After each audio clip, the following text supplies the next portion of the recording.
Moves through the space like a hot knife through butter, man. This boy is smooth. He's a lover. He's a poet. He's an artist. You may have seen him on Second Mondays. And he's from Sacramento. So, Carl, come on up, brother. Mic check.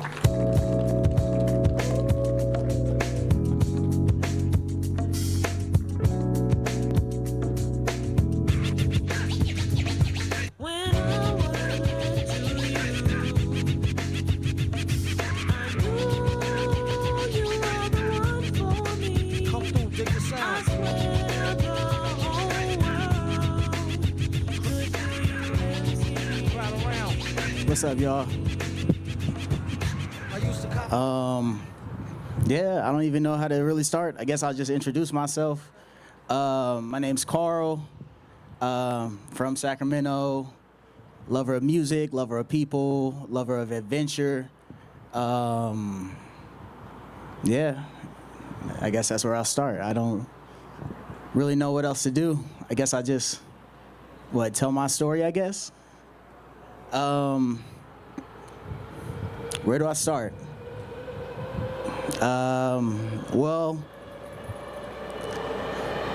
Oakland holds a big spot in my heart, mostly because I think this is the place where I'm starting to kind of find myself and set my roots. When I was young and I lived in Sacramento, people always they were I don't know, they would tell you, be careful if you ever go to Oakland, watch your back and all this kind of stuff. But at the same time, everybody in Sacramento wanted to be Oakland. Everybody in Sacramento had hella love for Oakland. And I remember hearing about how the Black Panthers would come from Oakland, go all the way down to the Capitol and do their shit, and how everybody in the Sacramento has some tie to the Bay Area or to Oakland, in general, in some type of way. And I feel like Sacramento is Oakland's little cousin. We want to be Oakland hella bad, but we're not. And every time I say that, every time I say, hey, we're like your little cousin, everybody from Oakland yeah, whatever, nah, not really. But it's true. We have so much love for this city. We have so much love for the town.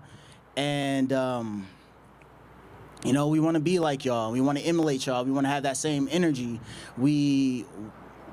It feels like family because, everybody, I have family here in the Bay Area. People in the Bay definitely have family in Sacramento. You do. You have a cousin, an auntie, an uncle, something. And we have those ties. And I have a big spot in my heart for Oakland. I don't really know what else to say.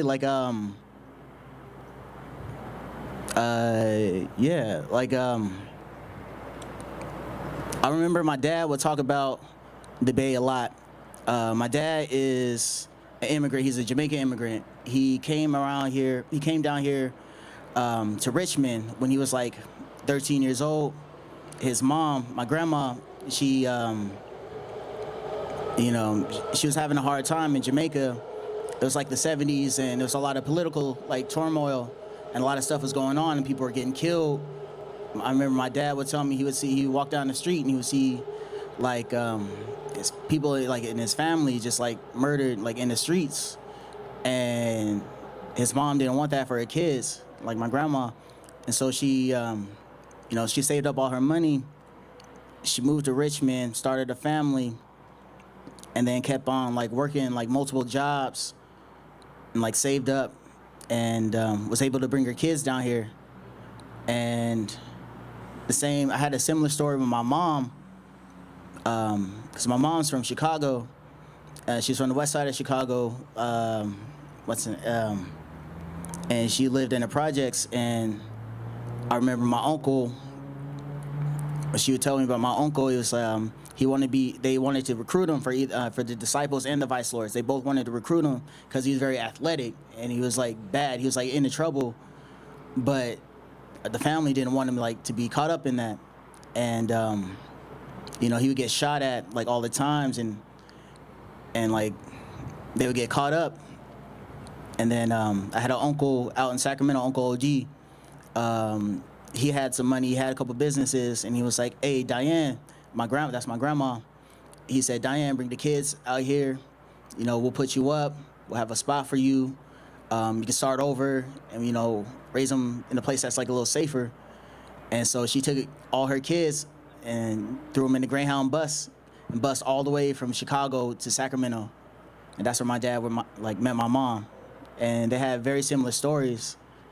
And so I guess I kind of have that in me, just like that kind of like, that like kind of like need to like journey and get out of the place that you're in and go explore and kind of like express yourself, and like it's just like explore and just see the world or something like that. I don't know. I'm still figuring it out. Man, I'm not gonna lie, I'm a little nervous, but yeah, thank you. Yeah. Speaking of exploring, I had a little bit of a kind of hero's journey myself. I remember when I was, it's like, early 20s, maybe like 21, 22, I was working at a Safeway. And I remember just like feeling stuck, feeling like I wasn't gonna go anywhere in my life. I was gonna be bagging groceries my entire life. There's this lady I met, and she was the florist there, and she would go out and like smoke cigarettes on her lunch break, and she was like the coolest person I knew there, so I'd hang out with her. And she told me about this program where you go out and you live in the woods for half a year, and you go out and you kind of like find yourself and do work, and that sounded like something I wanted to do, and so I looked it up, and this program is called the California Conservation Corps Backcountry Trails Program, and I signed up for it. I got an interview, and I didn't get it. But I wasn't gonna work at that Safeway my entire life. So I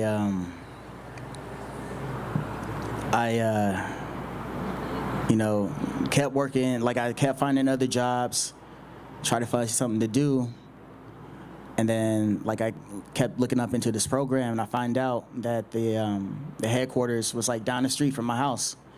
And so like right before work, I walked over, and they did like a kind of orientation, did like an open interview, and said, "Hey, we can send you up north right now." And I ended up moving to Humboldt, and ended up doing work with them for a long time. Well, not a long time, but like I was doing work with them, and I was doing outdoor work, doing conservation work, like working in nature and stuff. And it like kind of like spoke to me. And then like I found out that where they had sent me up north in Humboldt was where the headquarters of the Backcountry Trails program was. And so I don't know, it's like destiny. And then like so when the season came back around, I was able to get an interview. And I think like this time I was a little bit more heartfelt because I had put in the work, and I had showed them, it's like, "Hey, look, I'm serious about this. I want to do this." And I got in. And so for like 6 months, I like lived out, like, thank you. For 6 months, I lived out in the mountains, in a tent, in the rain, and the snow, like roughing it. Like, when I say we was roughing it, we was roughing it. Like, we were like feral. We like bathed in lakes, and what's the name? We had primitive tools. We did work with like hammers and like chisels and that kind of stuff. And I was building hiking trails, and it was such a it's such a weird experience because you're you're stripped of all the bullshit. Like, you're kind of stuck in this place. You got no roof, you got no bed, you're cold, you're wet, but everything around you is like absolutely beautiful. Like, you get to see nature as it was supposed to be seen, untouched, like pure. You see the sunset like how it's supposed to be seen, just like golden and then like beaming. You get real close with the people that you are because you're stuck with like a very small group, and so all your walls are like broken down because you're too tired to put up these walls because you're working hard every single day. We've climbed mountains together, like literal mountains. There was one right up from our camp, and we were like, let's do it. Let's just go up there. And that changed me. And I couldn't go back to living how I was after that. Carl. Yes. I do want to talk about your legacy a little bit, because you spoke on your parents and you spoke on your grandparents. Can you touch on that a little bit? That has affected you along the way of your journey? Yeah. So,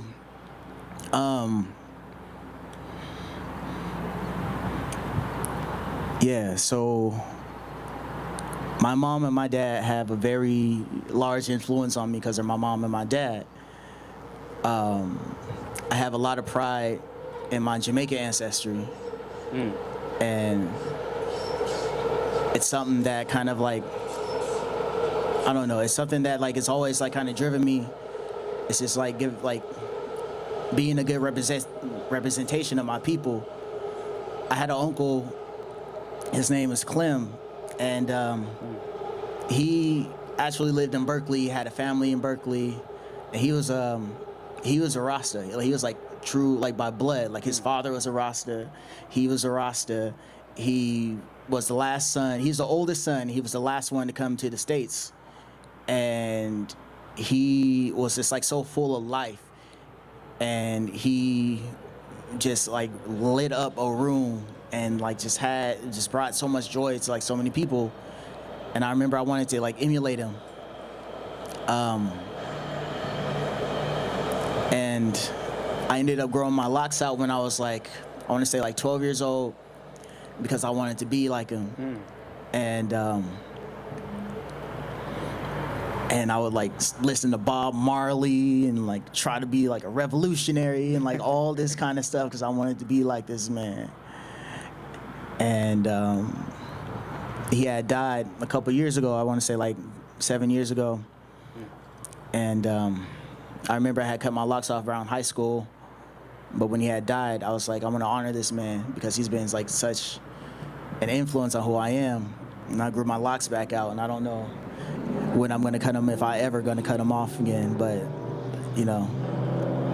I'm selfish. And then as far as like my mom goes, and my mom's side of the family, they're all very musical, and I love music. Music is how I express love. Music is how I understand and get to know people. Usually when I meet somebody and I'm like trying to like, you know, get to know them, I'm like, okay, like what's 3 songs that you really like? And sometimes they'll be like, you know, I like all kinds of music. And I was like, just give me 3, just give me something, right? And then through those 3 songs, I'll like curate an entire playlist. And I'm like, I know exactly who you are. I know exactly like the kind of vibe you feel. I know what kind of emotions you like to feel when you listen to music. And I know, like, I don't know. It's just it's like it's a thing. It's like it's my way of connecting to you. And so I'll try to find songs that are very similar. And the reason I like music is so important is because my mom was an R&B singer in Sacramento. So she would take me all around the circuits. She would take me to studios with her, and I would like hate it because I'm like, I want to like play Pokemon, like I want to watch, you know, I want to watch TV, like do little kid stuff. I don't want to run around. But she would take me in the studio, and I would just be immersed in it, and I would like go to all these shows and meet all these musicians, and Carl. yes, Carl. yes, I love that story. Love it. yeah, Bringing your mom into the deal. yeah. Such a beautiful story. Such a beautiful story. Thank you. Yeah. You want to go ahead and finish up? Like, Sure, yeah, I'll wrap it up.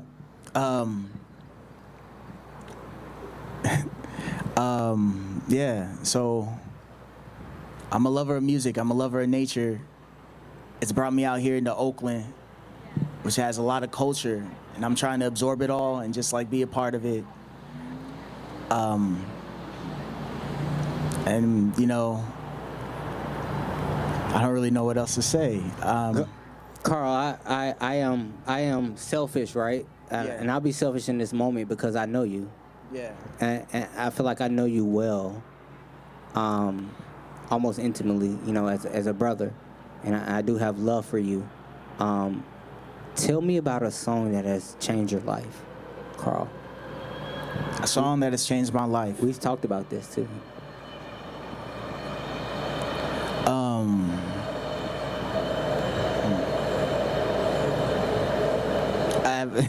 I've had a lot of songs that like changed my life. I'll talk about the one that what's the name. So the song that played when I was introduced, "Doomsday" by MF Doom. Back when I was in high school, I was weird. I was a weirdo. I wore big headphones, and I hung out with nerds and like all kinds of stuff. And I remember there was this French teacher that we had. He was like weird. He's from France. He had like one eye, and he was like a whole character. And I remember we were chopping up. We were talking about music. We were talking about like Wu-Tang Clan and stuff like that. And he was like, "You should listen to MF Doom." I'm like, "Okay." So I check him out. First song I ever heard was "Rhymes Like Dimes," the one that Key Cass. Wait, hold on. I sell rhymes like dimes. The one the mostly Key Cass brag about the broken times, joker lines. Like you just happy to see me trick. Classical slapstick, rappers need chapstick. But MF Doom kind of like allowed me to kind of express myself in like a way that's like way more creative and way more weird. That's like outside of the norms and outside of basically what like kind of like what's expected of us as like far as you know going with the crowd.